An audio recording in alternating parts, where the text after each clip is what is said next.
किसी प्रश्न का उत्तर किस प्रकार से निकाला जाता है ये भी मैं आपको जो है वो बताऊंगी।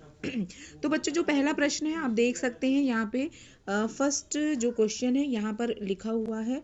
पहली बात तो ये है कि जो पहला आपका ये परीक्षण होता है भिन्न आकृति परीक्षण, ये होता है कि प्रत्येक प्रश्न में 4 आकृतियां आपको दी गई होती हैं और इन चारों आकृतियों में आपको 3 आकृतियां कुछ हद तक समान होती हैं और एक आकृति जो होती है बच्चों अलग होती है। तो आपको पहले कोई भी प्रश्न हल करना है मानसिक योग्यता परीक्षण संबंधी, तो आपको ये देखना है कि उस प्रश्न का जो प्रकार है वो किस प्रकार का है। मतलब आपको भिन्न भिन्न प्रकार से प्रश्न आएंगे, तो आज हम लोग जो है वो इस बारे में पढ़ेंगे। जो प्रश्न इस प्रकार से होते हैं कि आपको 4 आकृतियां दी होती हैं, जैसे कि देखिए यहाँ पे 1 2 3 और 4 है ना, ABCD 4 ऑप्शन दिए गए हैं और इसमें से आपको वो विकल्प चुनना है जो कि बाकियों से अलग है। तो देखते हैं यहाँ पे आपने पहला ऑप्शन जो देखा वो है RUN, ठीक है।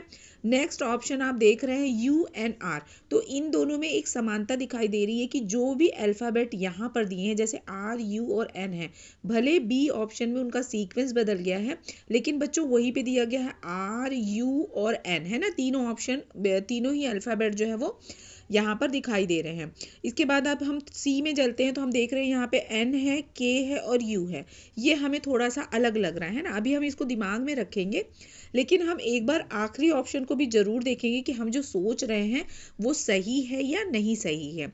तो जब नेक्स्ट D ऑप्शन पे जाते हैं बच्चों तो हम फिर से देख रहे हैं कि R U और N, R U और N ये तीनों अल्फ़ाबेट जो हैं R U N A में भी हैं, B में भी हैं और D में भी हैं। इसका मतलब है बच्चों कि जो हमारा ऑप्शन जो C है वो आपका ऑप्शन जो है वो क्या हो जाएगा, सही ऑप्शन होगा, ठीक है, क्योंकि यहाँ पे ये NKU जो है वो बाकी अलग अलग है दिखाई दे रहा। अब अगले प्रश्न की ओर बच्चों बढ़ते हैं और यहाँ पे आप देखिए कि जो A है यहाँ पर आपको एक बैलगाड़ी दिखाई दे रही है, उसके बगल में एक साइकिल दिखाई दे रही है, इसके बगल में एक नाव दिखाई दे रही है और उसके बगल में एक आपको रिक्शा दिखाई दे रहा है। तो यहाँ बच्चों हम देख सकते हैं कि जो A बैलगाड़ी है ये भी ज़मीन पे चलने वाली है, साइकिल भी ज़मीन पे चलने वाली है और ऑप्शन D जो रिक्शा होता है वह भी आपको ज़मीन पे चलने वाला यातायात का साधन है। इसका मतलब एक जो ये जल वाला साधन है जो नाव बनी हुई है ऑप्शन C, ये आपका तीनों आकृतियों से ये आकृति जो है वो भिन्न है। इसका मतलब आपका सही जवाब बच्चों C होगा, ठीक है। अब हम आगे बढ़ते हैं और देखते हैं कि किस प्रकार से प्रश्न और आते हैं, ठीक है बच्चों। अब अगले प्रश्न की ओर हम बढ़ते हैं और देखते हैं प्रश्न 3 को। तो यहाँ पे आप देखिए कि सर्कल जो है वो सब में बना हुआ है, ठीक है, यहाँ पे भी सर्कल है, यहाँ पे भी सर्कल है, यहाँ पे भी सर्कल है और यहाँ पे भी सर्कल है, ठीक है। तो चारों में सर्कल जो है वो कॉमन है। उसके बाद हम देख रहे हैं कि सभी आकृतियाँ जो है वो हाफ जो है वो डिवाइड हैं, सभी में दिख रहा है बिल्कुल वही बात। ऐसा भी नहीं कह सकते कि हॉरिजॉन्टल ही होना चाहिए क्योंकि हमारे पास 2 आकृतियाँ ऐसी हैं जिसमें कि इस प्रकार से हमारे सामने दिख रहा है। और हम देख रहे हैं कि सभी में इस तरह से डॉट्स 2 डॉट्स बने हुए हैं जिसमें कि एक डॉट जो है वो पूरी तरह से ब्लैक कलर से फिल है और जो दूसरा है वो जो है वो फिल नहीं है। तो एक नज़र में आप जब आप देखेंगे बच्चों तो आपको लग रही होगी कि सारी आकृतियाँ एक सी हैं। इस तरह के प्रश्नों को हल करने का एक बहुत अच्छा तरीका ये होता है बच्चों कि आप इस आकृति को अपने पास जो कोई पेपर है उस पेपर पे पहली आकृति जो है वो उसको आप इस तरह से ड्रॉ कर लो। कोई सी भी इसमें से एक जो फर्स्ट आकृति है वो आपने इस तरह से ड्रॉ कर ली, ठीक है, ये हाफ किया। उसके बाद में यहाँ पे एक सर्कल फिल करते हुए बनाया और एक यहाँ पे सर्कल बनाया। अब आप अपने पेपर को रोटेट करिए, ठीक है। तो जैसे ही आप पेपर जो है वो उसको रोटेट करेंगे तो आप देखेंगे कि आपकी आकृति जो है उसमें जब आकृति को आप रोटेट करते हैं तो जैसे ही आप रोटेट करते हैं तो आपको ये वाली बी आकृति थोड़ा सा आप यदि इसको क्लॉक इस तरह से जो है ना एंटी क्लॉकवाइज यदि आप इसको रोटेट करेंगे तो आप देखेंगे कि आपकी जो आकृति है वो कैसी हो जाएगी, वो आपकी आकृति जो है वो बिल्कुल बी शेप की तरह ही बन जाएगी, ठीक है। इसी तरह से जब आप सी पे पहुंचते हैं तो आप देखेंगे कि जैसे ही आप अपनी आकृति को रोटेट करते हैं एंटी क्लॉकवाइज लेकर के जाते हैं तो आप देखेंगे कि ये आकृति जो है वो रोटेट होने पर इसमें ये वाला जो डॉट है ना, रोटेट होने पे ये नीचे को नहीं आएगा बल्कि ये क्या आएगा, ऊपर को आएगा, है ना। अब एक बार और आप क्रॉस चेक करिए। आप अपने जो पेपर पे आपने बनाया है, कॉपी पे आप इस आकृति को आपने बनाया है, इसको बच्चों जब आप एक बार फिर से रोटेट करते हुए इस डायरेक्शन में लेकर के जाएंगे तो आप देखेंगे कि ऑप्शन डी में जिस तरह से सर्कल का जो है हाफ इस तरह से है, तो जब आप हाफ करेंगे तो ये जो ब्लैक पोर्शन नीचे आएगा और ये वाला जो है वो ऊपर को आएगा।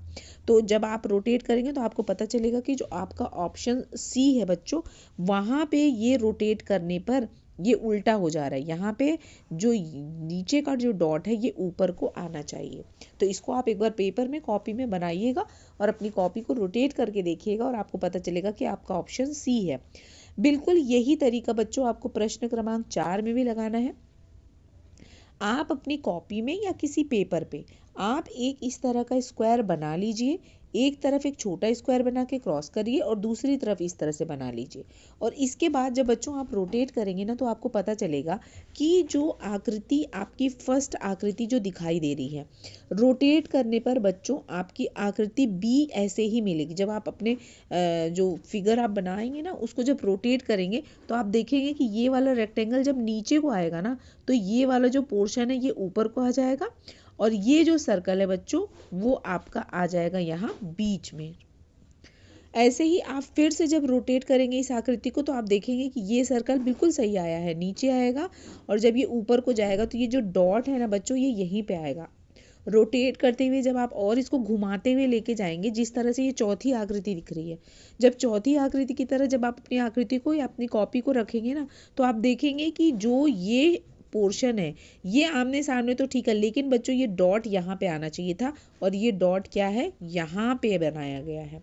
तो इस प्रकार से बच्चों ये जो ऑप्शन डी है ये आपका सही जवाब होगा प्रश्न क्रमांक 4 के लिए। आगे बढ़ते हैं और प्रश्न क्रमांक 5 देखते हैं कि यहाँ पे किस प्रकार से कौन सी आकृति जो है वो बाकी आकृतियों से भिन्न है। तो आप देखिए कि यहाँ पे पहली आकृति जो है वो वहाँ पे सर्कल बना हुआ है और यहाँ एक छोटा सर्कल है। ये दोनों के सर्कल को में बीच में कुछ हिस्सा जो है वो बच्चों कॉमन है ना, ये वाला जो पोर्शन दिख रहा है। नीचे एक सर्कल जो है वो टच करता हुआ है। अब अगले में देखिए यहाँ पे भी दो सर्कल आपस में इंटरसेक्ट कर रहे हैं एक दूसरे को और एक सर्कल जो है टच करता हुआ है। तीसरे में भी आप देखिए एक सर्कल जो है वो इंटरसेक्ट करता हुआ और ये जो सर्कल है ये कैसा है, टच कर रहा है। लेकिन जब आप बच्चों देखेंगे चौथी आकृति को तो आप देख सकते हैं कि यहाँ पे सर्कल ए तो एक दूसरे को इंटरसेक्ट कर रहे हैं, तीसरा भी इसको इंटरसेक्ट कर रहा है। तो इस प्रकार से बच्चों ये जो प्रश्न क्रमांक 5 है इसका जो आंसर ऑप्शन डी जो है वो इसका सही आंसर होगा। अब बच्चों बढ़ते हैं हम अगले प्रश्न की ओर और देखते हैं प्रश्न क्रमांक 6। यहाँ पे बच्चों हम देख रहे हैं कि यहाँ पे आप पहली आकृति को देखिए, यहाँ पे एक वी शेप बना हुआ है और ये एक तरह से एक दूसरे के ऊपर जो है वो ऐसे रखे गए हैं। अगले में जाते हैं तो देखते हैं आप एक यू शेप की तरह का कुछ बना और एक दूसरे पे इस प्रकार से ओवरलैप है। अगले में भी आप जाएंगे तो देखेंगे ये भी यू ही है ना, यू की तरह का ही कुछ शेप है। अगले में जा रहे हैं तो देखिए ये भी एक यू की। तो यहाँ पे आप ध्यान से देखेंगे तो आपको पता चलेगा कि बच्चों यहाँ पे जब आप जो पहली आकृति है ये देखिए वी शेप की और बाकी सभी आकृतियां जो है वो एक तरह से कहीं ना कहीं से यू शेप को प्रदर्शित कर रही हैं। तो इसलिए बच्चों आपका जो सही जवाब है वो हो जाएगा ऑप्शन ए। आगे बढ़ते हैं प्रश्न क्रमांक 7 की तरफ और देखते हैं यहाँ पर कौन सी आकृति जो है वो बाकी आकृतियों से अलग है। तो आप देखिए यहाँ पे एक जो शेप बना है, जैसे पहला जो है वो स्क्वायर है, इसके अंदर भी स्क्वायर ही है। एक ट्रायंगल है तो इसके अंदर भी एक ट्रायंगल ही है। एक ऐसा ट्रायंगल है तो इसके अंदर भी ट्रायंगल ही है। लेकिन आखिरी वाली आकृति देखिए यहाँ पे सर्कल के अंदर ट्रायंगल है, मतलब एक जैसी आकृतियां नहीं है।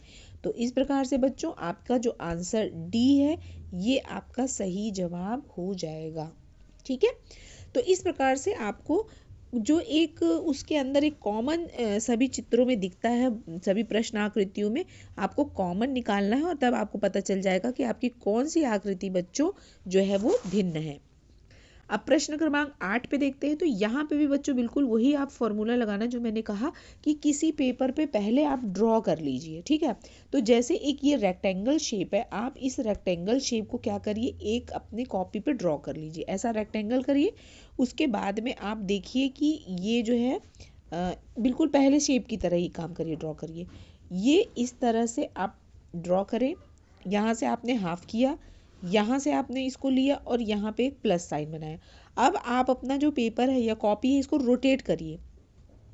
आप देखेंगे कि जब आप रोटेट करेंगे तो आपको पता चलेगा कि जो ऑप्शन बी है वो थोड़ा सा अलग होगा। लेकिन आप अभी आंसर पे कभी बिल्कुल जल्दी से ना पहुंचे, एक बार क्या करना है, सी और डी को भी एक बार थोड़ा सा देख लेना जहाँ कहीं पे भी डाउट हो। तो जब आप अपनी कॉपी को रोटेट करेंगे बच्चों, और आप रोटेट करेंगे ना अपनी कॉपी को, तो जब इस तरह के शेप में अपने कॉपी को लेके जाएंगे तो आप देखेंगे कि बिल्कुल ये इसी तरह से ही रोटेट होकर के आपका जो चित्र है दिखाई देगा।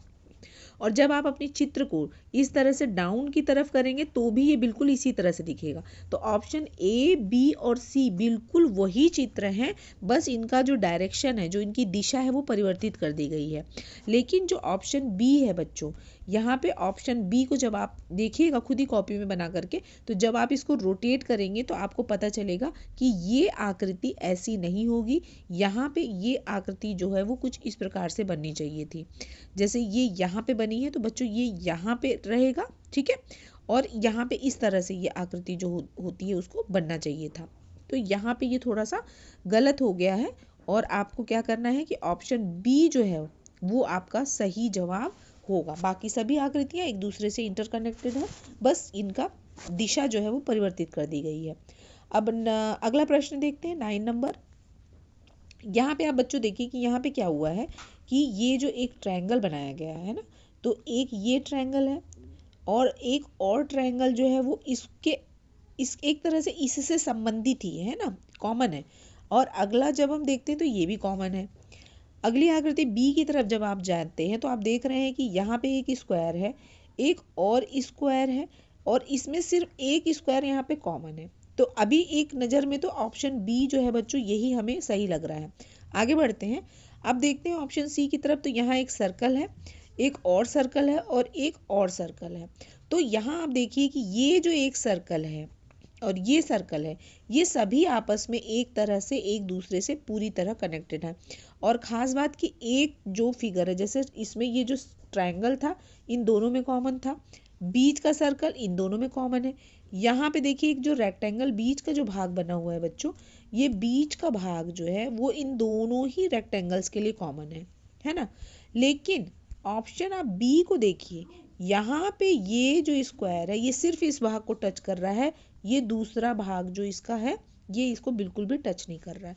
तो आपका ऑप्शन बी जो है वो बच्चों सही जवाब हो जाएगा। तो इस प्रकार से आपको जो इसके अंदर कोई ट्रिक है उसको अपनाते हुए आपको इसके अंदर जो आपस में इनका सभी चित्रों के बीच में एक समानता है उसको ढूंढना है और एक भिन्न आकृति को आपको निकालना है। तो इस प्रकार से बच्चों उम्मीद है आप समझ गए होंगे। मैं कुछ प्रश्न आपको भेज रही हूँ और आप उन्हें हल करिए।